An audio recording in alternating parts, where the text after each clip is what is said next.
నమస్తే, నా పేరు Rama. Welcome to Bojja Vismaya YouTube channel.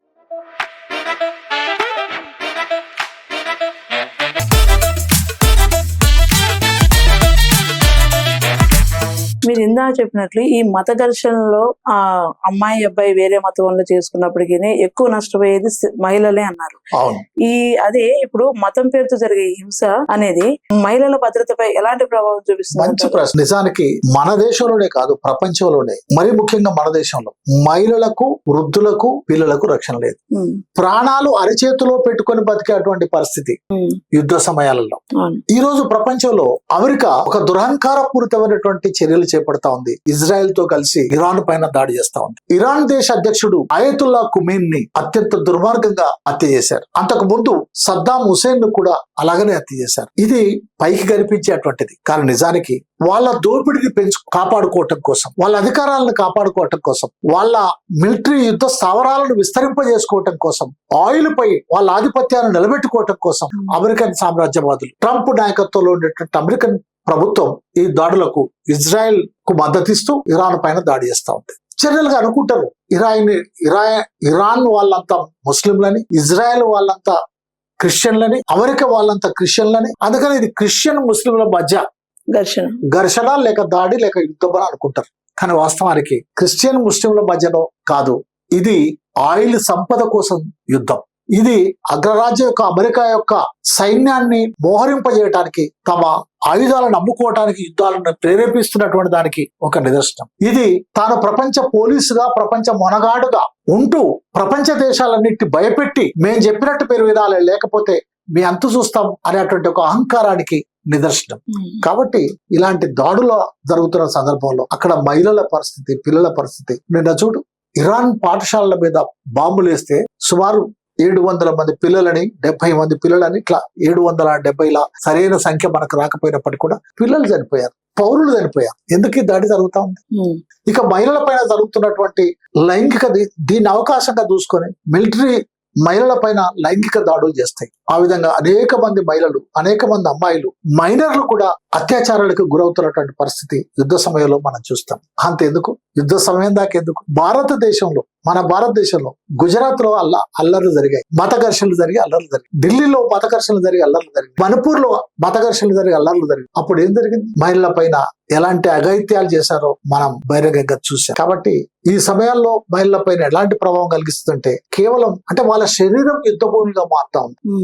మహిళ యుద్ధంలో ఒక బలిపశువుగా పెట్టబడతా ఉంది. ఇది కేవలం హత్యలు, అత్యాచారాలు ఇంతవరకే కాదు. భర్త చనిపోతే ఆ కుటుంబ పరిస్థితి ఏంటి? కొడుకు చనిపోతే ఆ తల్లి పరిస్థితి ఏంటి? ఆ ఇల్లు ధ్వంసమైతే ఏంటి? వాళ్ళ పిల్లలకు చదువు లేకుండా పోతే, ఆ పుస్తకాలన్నీ పాడైపోతే, పిల్లలకు చదువు లేకుండా పోతే, ఇక్కడి నుంచి వెళ్ళిపోయిన పరిస్థితి అయితే పిల్లల భవిష్యత్తు ఏంటి? ఇదంతా ఎవరి మీద పడుతుంది ప్రభావం? తల్లి మీద పడుతుంది. అంటే ఆ మహిళ మీద పడుతుంది. మహిళ రేపుకు గురి కాబట్టమే కాదు, మహిళ అత్యాచారానికి గురి కాబట్టమే కాదు, మహిళ శరీరం యుద్ధ భూమిలో పెట్టబట్టం మాత్రమే కాదు, అలా పెట్టబడకపోయినా సరే ఆ కుటుంబంలో పురుషుల పైన జరిగేటువంటి దాడి కూడా, ఆ కుటుంబం పైన జరిగే దాడి కూడా, ఆ ధ్వంసమైనటువంటి ఇల్లు వల్ల కూడా ఆ మహిళ ఎన్ని మానసిక, శారీరక హింసకు తోడు మానసిక, ఆర్థిక, సాంస్కృతిక, సామాజిక రుగ్మతలకు గురవుతో మనం చెప్పలేం. అందుకని మహిళలు చాలా అత్యంత దారుణమైనటువంటి పరిస్థితిని వాళ్ళు ఎదుర్కొంటారు. ఆ కొడుకులు, ఆ బిడ్డలు, ఆ భర్త, ఆ రక్తపాతం వాళ్ళ కళ్ళ ముందు కనపడతాం. ఆ గాయాలతో, లేకపోతే ఆ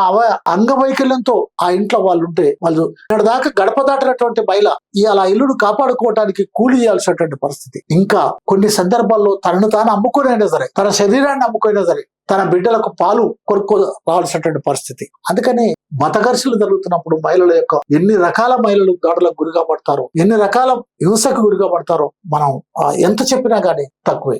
అంతేకాదు, ఇద్దరు తిట్టుకుంటే, ఇద్దరు కొట్టుకుంటే మహిళ ఇంట్లో ఉంటది, కానీ మహిళను చెప్పకుండా ఉండే తిట్లు ఉండే.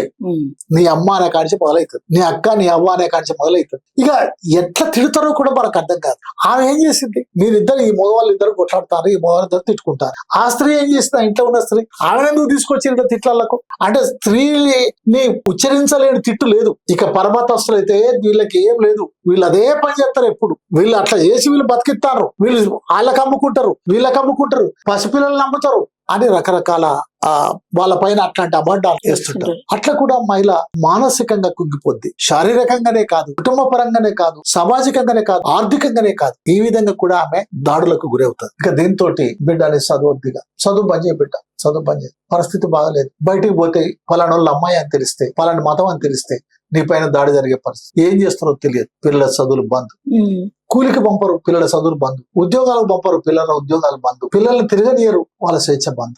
భయపడిపోతారు తల్లిదండ్రులు. ఇది ఎవరి మీద పడుతుంది? ప్రభావం తల్లి మీదనే పడుతుంది. ఒకవైపు నా బిడ్డ చదువు పోతుంది, ఒకవైపు నా బిడ్డ ఉద్యోగం మానేయాల్సి వచ్చింది, నేను ఎట్లా బతకాలని ఉంటుంది. రెండో వైపు పోతే కానీ ఆ ఉద్యోగానికి పోతే నా బిడ్డ బతికేమైందో, చదువుకు పోతే నా బిడ్డ బతికే పరిస్థితి ఏమైందో అనే పరిస్థితి. ఇది కూడా తల్లి మీద ప్రభావం పడుతుంది. మత ఘర్షణలో ఇలాంటి దుర్మార్గమైనటువంటి కూడా ఉంటాయి. ఇక మరీ ముఖ్యంగా భిన్న మతస్థులు గనక పెళ్లి చేసుకుంటే ఇంకా వాళ్ళ పరిస్థితి అయితే వాళ్ళు అంటే ఎట్లుంటదంటే, ఈ మతం వాళ్ళు ఘర్షణ చేసినా ఇలా రెండు మతాలు ఉన్నాయి ఆ ఇంట్లో.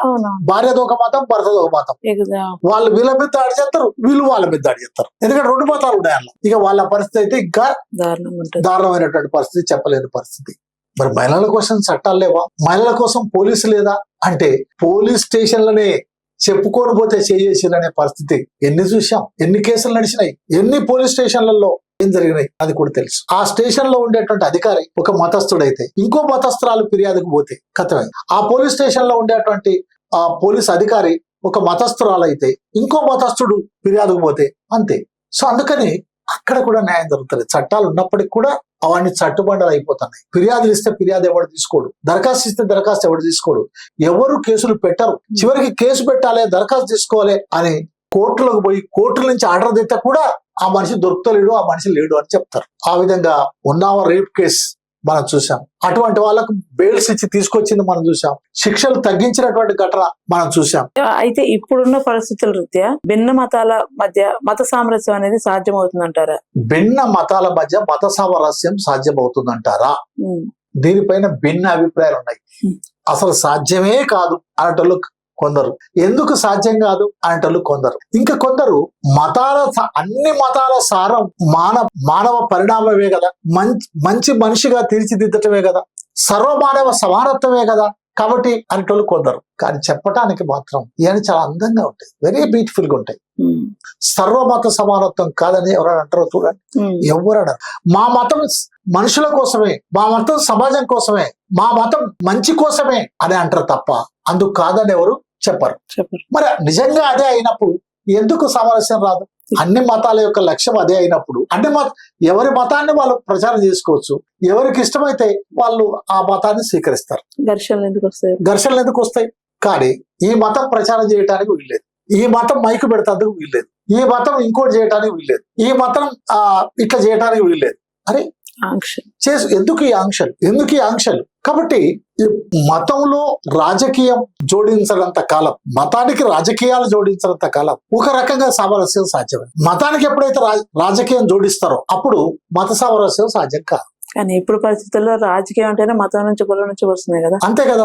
కాబట్టి మన మతస్థులే రాజకీయాల్లోకి రావాలనుకున్నప్పుడు ఇతర మతస్థులను అనేకుండా చేయాలి. అంతే. మన మతస్థులే అధికారంలో ఉండాలన్నప్పుడు ఇతర మతస్థులను లేకుండా చేయాలి. రాజకీయమే నిర్వహిస్తాం. అలా కాకుండా ఉన్నప్పుడు కొంతలో కొంత అప్పుడు కూడా మాదే శ్రేష్టమైన మతం, మాదే సర్వమతం, మాదే మంచిది అని చెప్పి ఇతర మతాల పైన ఏ మతం చూసినా సరే అది హింసను ప్రేరేపించింది తప్ప అహింసను ప్రేరేపించాలి. ఏ మతం చూసినా చెప్పేది అహింస, చేసేది హింస. ఏ మతం చూసినా సరే వాళ్ళ మాటలకు చేతులకు భూమికి ఆకాశానికి ఉన్నటువంటి తేడా ఉంటుంది. కొందరు దేవుల చేతిలో ఆయుధాలు ఉండే సంగతి మన అందరికి తెలుసు. నిజానికి మతాలు మనిషిని కాపాడటానిక లేక మనిషిని మట్టు పెట్టడానిక? ఎందుకు మతాలు ఎందుకోసం ఉన్నాయి? మనిషిని కాపాడటానికే అన్నప్పుడు మనిషి నీ మతం కానంత మాత్రాన హత్య చేయాల్సిన అవసరం ఉందా? వాడు పలాని మాంసం తెచ్చుకున్నాడు, వాని దగ్గర పలాని మాంసం ఉంది అని వాడు కొట్టి చంపాల్సినటువంటి అవసరం ఉందా? వాడు పలాని తింటున్నాడు అనే పేరుతోటి వాళ్ళ పైన దాడులు చేయాల్సినటువంటి అవసరం ఉందా? లేదు కదా. డాక్టర్ బాబాసాహెబ్ అంబేద్కర్ ఒక కఠినమైనటువంటి వాస్తవాన్ని చెప్పాడు. మన దేశంలో కులం ఉన్నంత వరకు ఈ కులాన్ని ప్రోత్సహించేటువంటి ఒక మతం ఉన్నంత వరకు దేశం అభివృద్ధికి ఇది ఆటంకంగా ఉంటుంది అని చెప్పాడు. అందుకని నేను ఈ మతంలో పుట్టాను, కానీ హిందూ మతంలో పుట్టనైతే పుట్టాను కానీ నేను హిందువుగా చావును అని చెప్పాడు.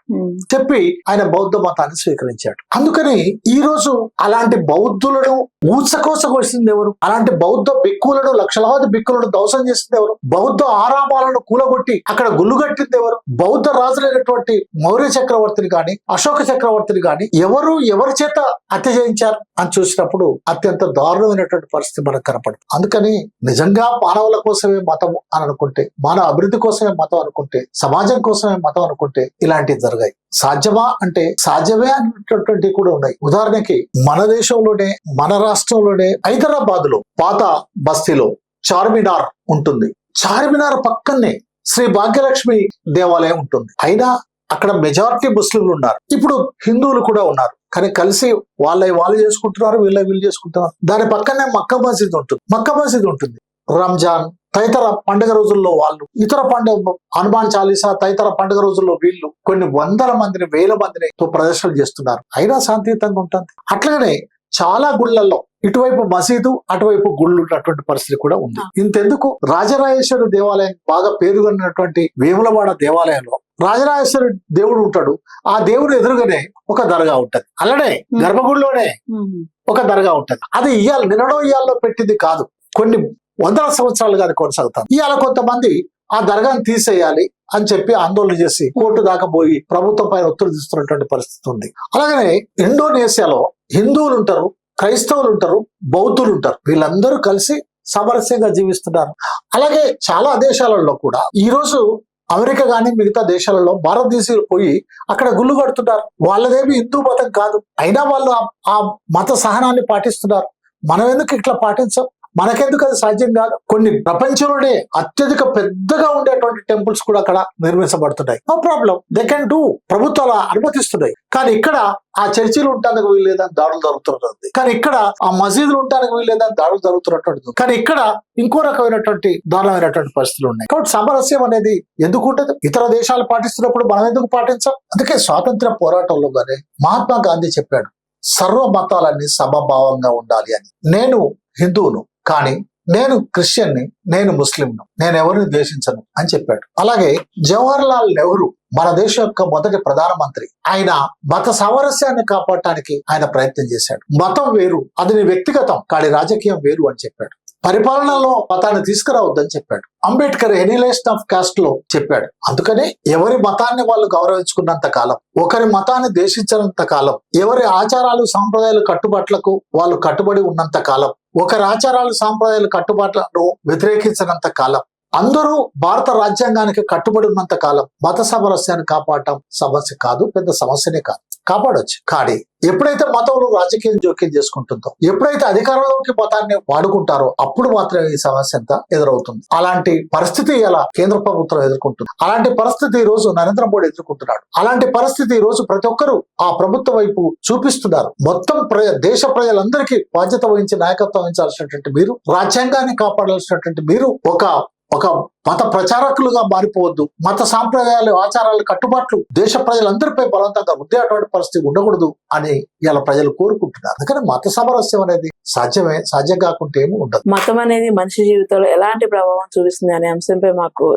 చాలా విషయాలు చెప్పినందుకు థ్యాంక్ యూ సార్. నమస్కారం. Thank you very much. విన్నారు కదా, మతాన్ని ఎవరు ఏ విధంగా ఉపయోగించుకుంటున్నారు, మతం అనేది మనిషి జీవితంపై ఎలాంటి ప్రభావం చూపుతుంది అనే మంచి విషయాలు మనకి ఇప్పుడు బొజ్జ భిక్షమయ్య గారి ద్వారా మనం తెలుసుకున్నాం కదా. ఇలాంటి మరిన్ని విషయాలను తెలుసుకోవాలి అంటే ఈ ఛానల్ ని లైక్ చేయండి, షేర్ చేయండి.